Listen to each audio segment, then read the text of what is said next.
여러분 안녕하십니까? 중동 전쟁의 부활 속에 금융시장이 또다시 새파랗게 질렸습니다. 코스피는 장중한 때 8% 넘게 폭락하며 그야말로 검은 월요일을 맞았는데요. 취재기자 연결해 금융시장 상황부터 짚어보겠습니다. 신성우 기자. 네, 신성우입니다. 네, 오늘 시장 마감 상황부터 전해 주시죠. 네, 코스피는 지난주 금요일보다 약 6% 하락한 5,251선에서 거래를 마쳤습니다. 장중한 때 8% 넘게 폭락하며 20분간 매매 거래가 중단되는 서킷 브레이커가 발동되기도 했는데요. 지난 4일에 이어 벌써 올해 두 번째 서킷 브레이커입니다. 시장의 전체적인 모습은 외국인과 기관의 순매도 물량을 개인이 저가 매수의 기회로 여기고 받는 양상이었는데요. 특히 외국인은 오늘도 3조 원 넘게 주식을 팔아치웠습니다. 주요 종목들을 살펴보면 유가가 출렁이며 관련주들이 크게 영향을 받았는데요. 항공주들은 줄줄이 내렸고 정유주들은 상승 출발했다가 다시 하락세로 돌아서는 등 큰 변동성을 보였습니다. 이 밖에 미국 기술주 하락 영향을 받은 반도체 대장주들은 일제히 폭락했습니다. 코스닥은 4.5% 내린 1102선에서 장을 마감했는데요. 오전 10시 31분경엔 매도 사이드카가 발동되기도 했습니다. 오늘 폭락장 속에서 거래량이 급증하면서 한때 거래소에서 전산 장애가 벌어지기도 했다면서요. 네, 그렇습니다. 거래소 전산 장애로 인해 코덱스 WTI 원유 선물 종목의 체결이 지연되는 일이 발생한 건데요. 거래소는 낮 12시 32분 해당 종목의 호가 접수를 거부하고 이후 12시 40분에는 매매 거래를 정지했습니다. 거래는 오후 3시가 되어서야 재개됐는데요. 거래소는 매매 체결 과정에서 데이터 불일치로 오류가 발생했다며 ETP 상품에 한정돼 지연이 발생했을 뿐 주식 상품에는 영향이 없었다고 설명했습니다. 한편 증권가에서는 오늘 같은 변동성 장세가 당분간 계속될 가능성이 크다는 전망이 나오는데요. 전쟁 진행 상황과 유가 급등세에 따라 우리 증시가 직격탄을 맞을 수 있다는 우려도 나오고 있습니다. SBS 비즈 신성우입니다. 달러원 환율도 걱정입니다. 오늘만 20원 가까이 급등하며 1,500원 선에 바짝 다가섰는데요. 한국은행은 변동성이 과할 경우 적절한 안정 조치를 내놓을 수 있다며 구두 개입성 메시지를 내놨습니다. 이어서 신다미 기자의 보도입니다. 달러원 환율은 지난주 금요일보다 19원 넘게 올라 1,495원 50전에 주간 거래를 마쳤습니다. 주간 거래 기준으로는 2001년 금융위기 이후 가장 높은 수준을 유지하고 있습니다. 이달 들어서만 달러원 환율은 55원 넘게 급등하며 가파른 상승세를 보이고 있습니다.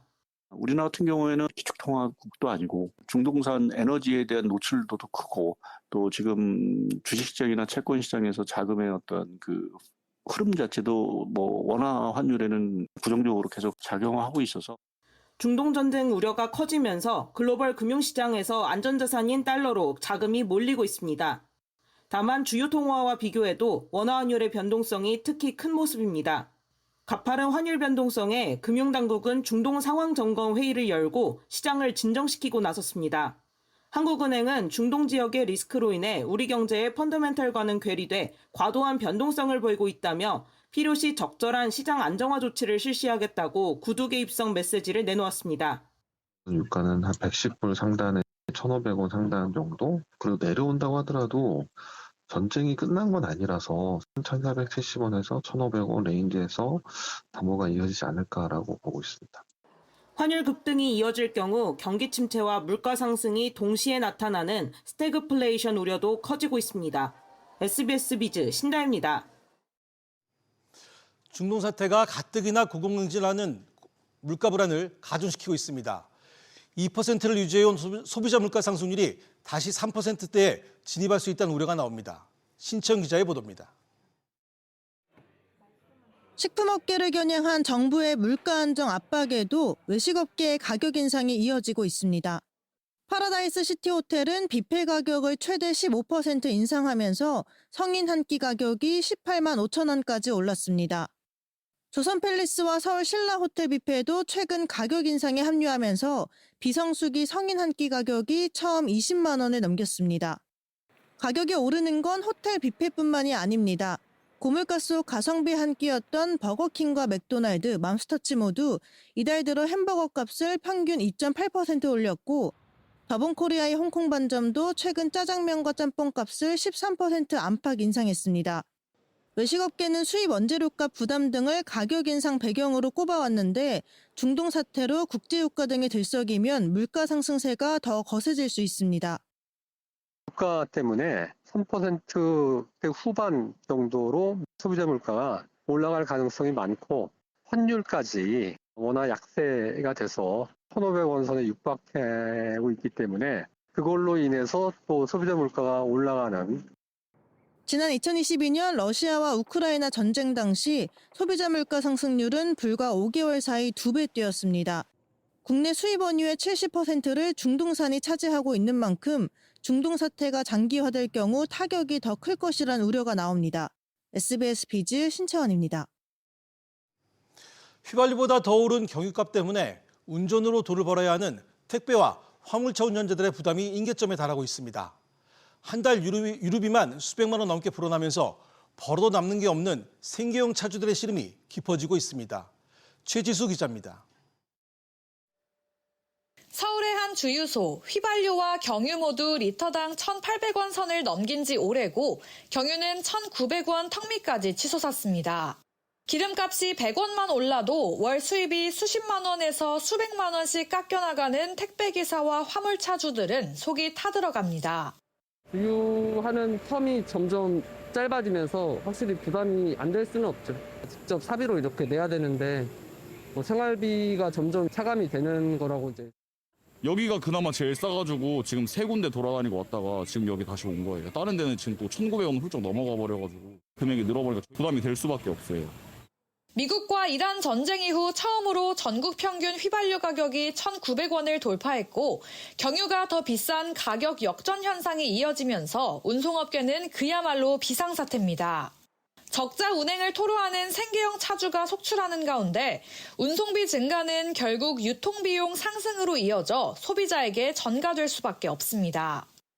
화물이라든지 배달에 대한 운송비가 올라가게 되고 그러면 배달 수수료가 또 올라가게 됩니다. 같이 석유 가격 인상은 모든 물가 가격 상승의 요인이 된다. 중동 전쟁 장기화로 유가가 150달러까지 치솟을 수 있다는 우려 속에 운송업계에서는 안전운임제 확대 등 제도 보완이 필요하다는 목소리도 커지고 있습니다. SBS 비즈 최지수입니다. 긴박하게 돌아가는 중동 상황에 대응하기 위해 정부가 비상경제회의를 열었습니다. 이 자리에서 이재명 대통령은 100조 원 시장 안정 프로그램 규모를 늘리는 한편 석유 최고가격 제도도 조속히 시행하라고 지시했습니다. 청와대에 나가 있는 취재기자 연결합니다. 김한진 기자. 네, 청와대입니다. 네, 이 대통령이 중동발 경제 충격 점검에 나섰지요. 네, 이 대통령은 오전 청와대에서 재정경제부, 산업통상부, 행정안전부, 금융위원회, 공정거래위원회 등 주요 경제부처 장관들과 회의를 가졌습니다. 향후의 전개 양상을 예단하기 어려운 만큼 정부는 최악의 상황까지 염두에 두고 비상한 각오로 선제적 대응책을 마련해야 되겠습니다. 필요한 경우에는 100조 원 규모로 마련되어 있는 시장안정 프로그램을 적극적으로 확대하고 정부와 중앙은행 차원의 추가 조치도 선제적으로 준비해야 되겠습니다. 청와대는 금융사들과 100조 원 시장 안정 프로그램의 규모를 늘리기 위한 논의를 시작했다고 전했습니다. 100조 원 프로그램 가지고 어지간한 충격에는 충분히 대응할 수 있을 것 같은데 말씀드린 대로 지금 상황이라는 것이 최악을 가정하고도 견뎌낼 수 있는 정도로 만들어야 되기 때문에. 김용범 정책실장은 외환시장 안정을 위한 국민연금 뉴 프레임워크도 신속하게 마련하겠다고 강조했습니다. 이 대통령이 유류 가격 급등에 대한 조치도 언급했지요. 네, 이 대통령은 최고 가격제를 신속하게 도입하고 과감하게 시행해야겠다고 밝혔습니다. 김용범 정책실장은 이번 주 안에 최고 가격제가 시행되게 하겠다고 말했는데요. 유류세 인하 확대와 유류 소비자 직접 지원 등을 대통령이 거론했다고 전하기도 한 김 실장은 추가 경정 예산 편성 가능성을 묻는 질문에 재원이 필요하면 진지하게 고민하겠다고 답하기도 했습니다. 이 대통령은 에너지 비상대책 필요성도 강조했습니다. 전략적 협력 국가들과 공조해서 호르무즈 해협을 경유하지 않는 대체 공급선을 신속하게 발굴하면 좋겠습니다. 김 실장은 산유국들과 공동으로 비축하고 있는 2천만 배럴도 우선 구매권 행사로 확보할 수 있다며 중장기적으로는 중동 이외의 지역으로 원유 도입선을 다변화할 것이라고도 설명했습니다. SBS 비즈 김한진입니다.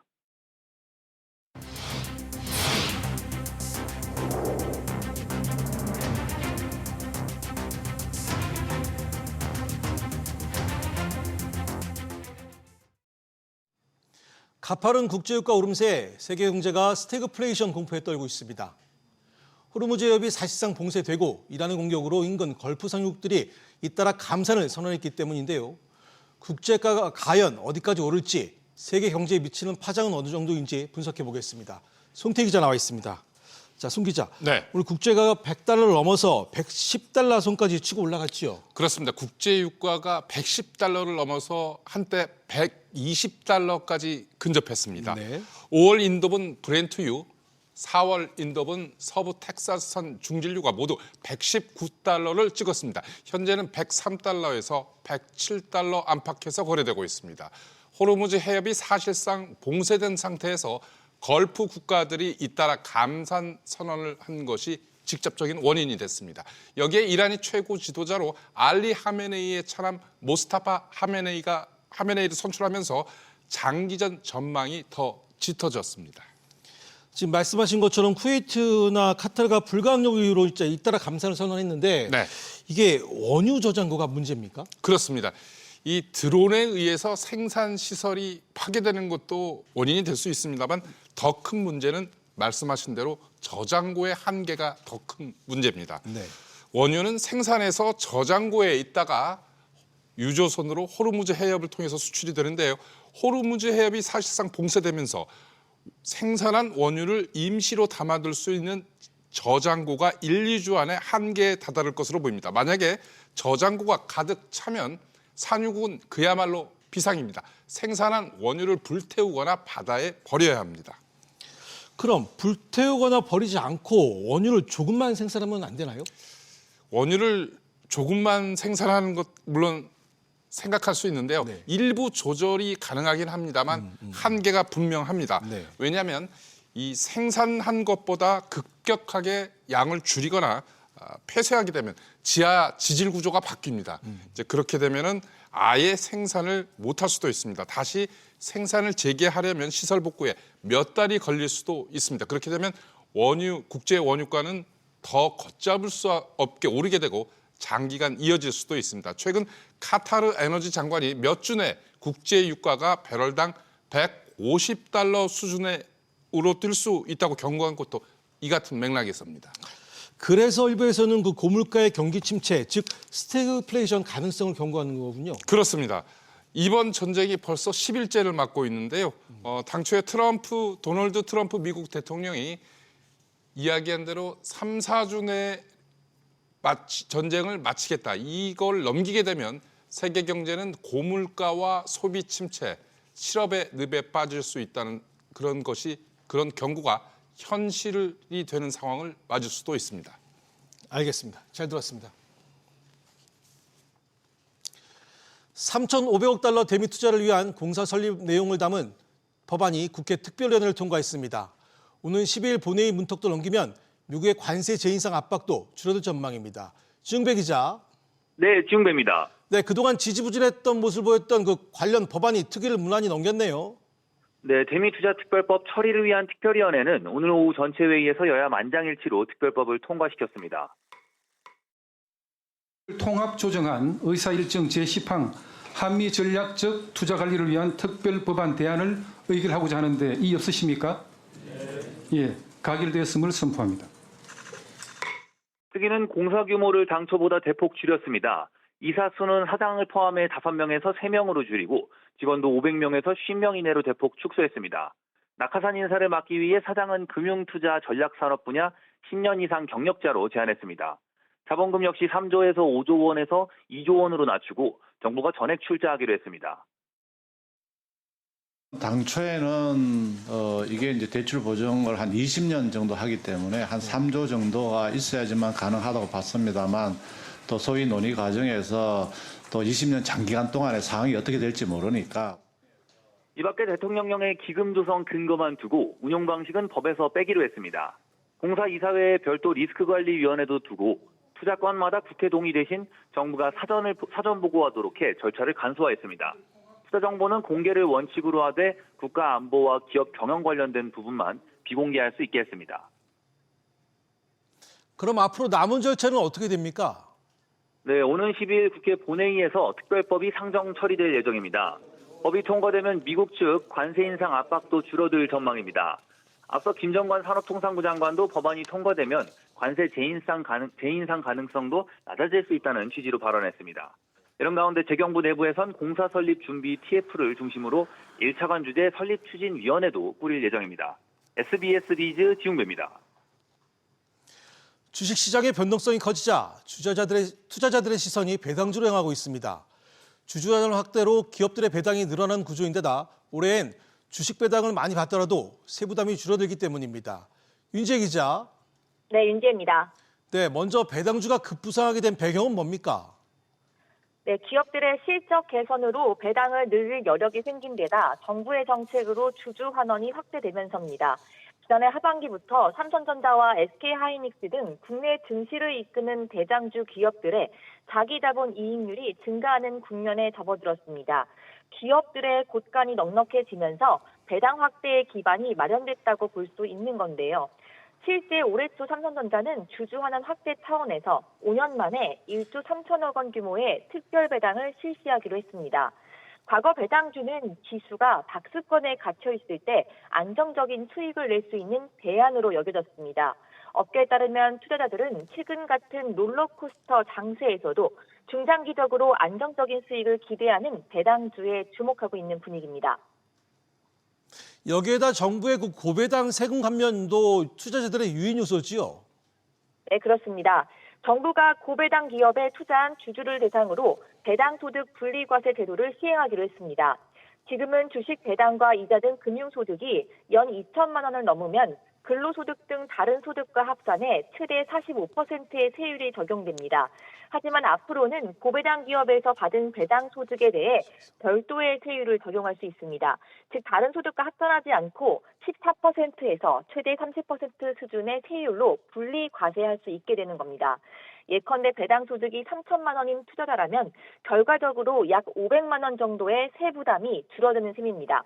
다만 자동으로 적용되는 건 아니기 때문에 투자자는 종합소득세 신고 때 분리과세 신청서를 제출해야 혜택을 받을 수 있습니다. SBS 비즈 윤재입니다. 이번 달 서울 서초와 용산 등 핵심 입지에서 10,000 가구가 넘는 분양 물량이 쏟아집니다.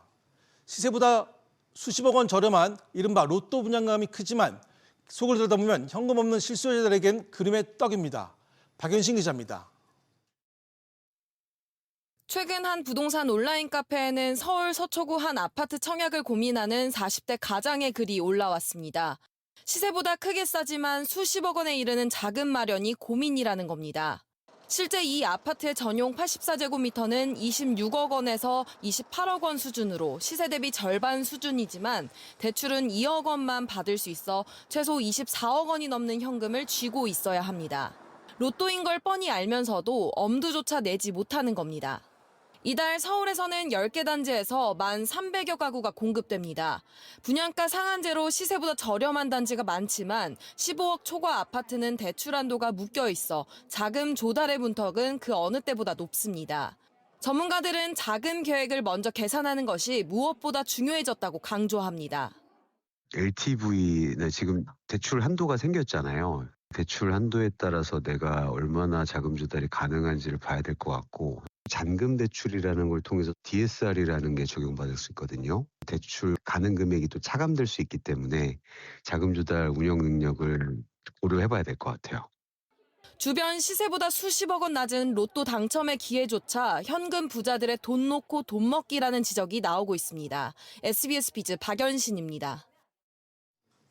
이른바 노란 봉투법으로 불리는 개정노동조합법이 내일부터 시행됩니다.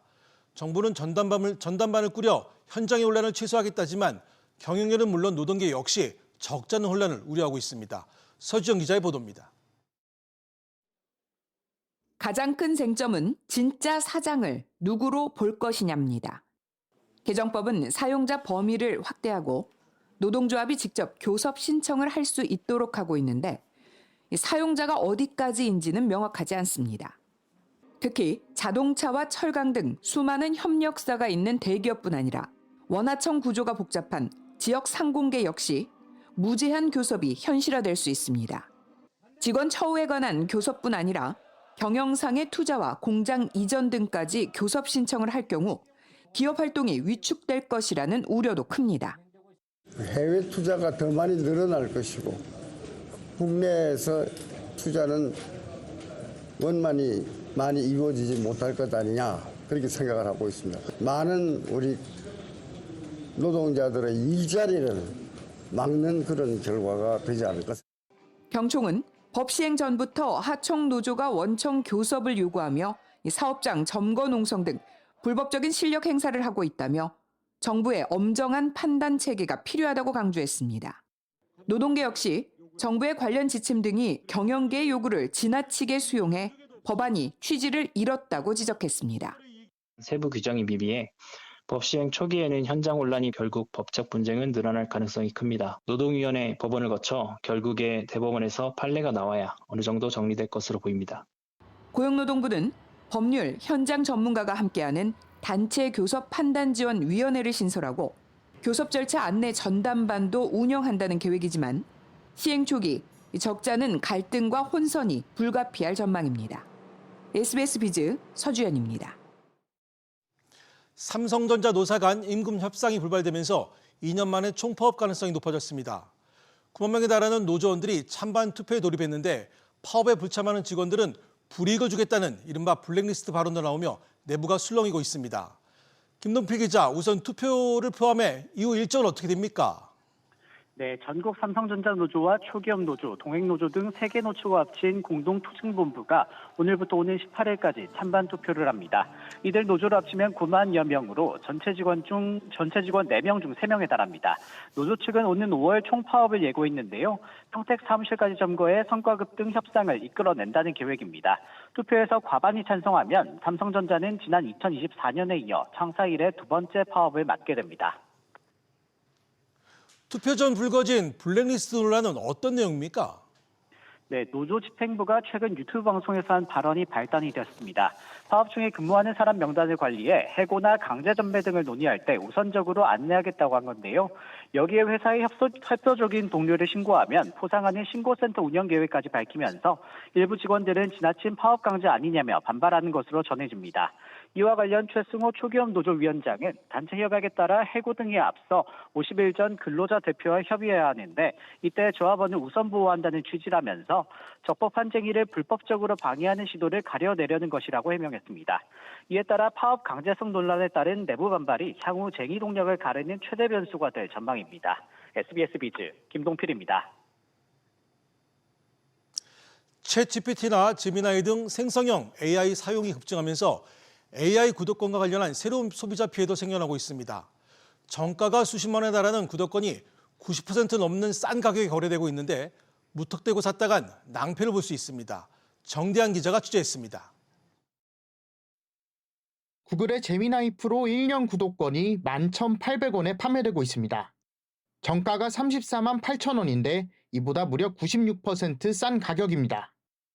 이커머스와 중고거래 플랫폼 상에서 이처럼 대폭 할인된 가격에 AI 구독권이 거래되고 있는데 상당수는 할인 이벤트 등 무료로 얻은 구독권을 판매자들이 되파는 형태입니다. 하지만 싼 가격에 혹해 AI 공식 사이트가 아닌 곳에서 구독권을 구매하면 피해를 볼 수 있습니다. AI 기업들의 약관을 보면 구독권의 재판매 혹은 양도를 금지하고 있습니다. AI 본사가 구독권 최초 소유자와 실제 이용자가 다르단 걸 인지하면 이용자 계정의 구독 서비스를 임의로 중단시킬 수도 있는 겁니다. 이용 정지를 당해도 구독권 판매자로부터 보상을 받는 것도 현실적으로 어려울 수 있습니다. 이에 네이버는 오는 12일부터 네이버상에서 AI 구독 관련 상품 거래를 전면 금지하기로 했습니다. AI 구독권이 이제 판매됐을 때 소비자 피해가 발생을 하면 누가 책임질 것인가, 이게 이제 제일 중요한 요소가 될 텐데 판매 자체를 이렇게 차단하는 것도 하나의 방법이 된다. 다만 당근마켓은 구매자의 피해 가능성이 있다고 판단되는 판매에 대해서만 거래를 제한하고 중고나라는 거래 제한보다는 모니터링을 한다는 입장인 만큼 당장은 소비자들의 각별한 주의가 필요해 보입니다. SBS 비즈 정대한입니다. 금융당국이 국내 2위 가상자산거래소 빗썸에 중징계를 통보했습니다. 금융위원회 산하 금융정보분석원 FIU는 지난달 빗썸에 6개월 일부 영업정지와 대표이사 문책 등을 사전 통보했습니다.